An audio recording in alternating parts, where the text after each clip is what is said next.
ഇന്നൊരു യമ്മി മീൻ കറിയായിട്ട് ഉണ്ടാക്കാൻ പോകുന്നത് കാളാഞ്ചി വെച്ചിട്ടാണ് ഉണ്ടാക്കുന്നത്. ഞാനൊരു 800 ഗ്രാംസ് കാളാഞ്ചി എടുത്തിട്ടുണ്ട്. ഒരു 10 കുഞ്ഞുള്ളി, ചെറിയ കഷ്ണം ഇഞ്ചി, 5-6 കാന്താരി, പിന്നെ കുറച്ച് കരിയാപ്പില ചതച്ച് എണ്ണയിൽ വഴറ്റുന്നുണ്ട്.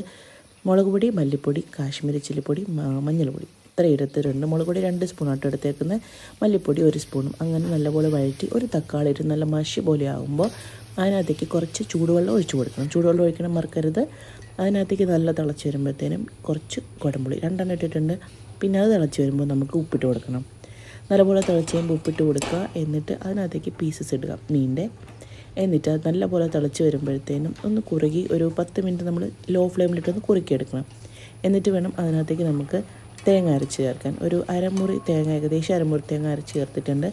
നല്ലപോലെ തിള വരുമ്പോൾ അതിനകത്തേക്ക് നമ്മൾ ഉലുവയും കടുകും കരിയാപ്പിലയും കുഞ്ഞുള്ളിയും ഇട്ട് താളിച്ചൊഴിക്കണം. അത്രയേ ഉള്ളൂ, മീൻ കറി റെഡി.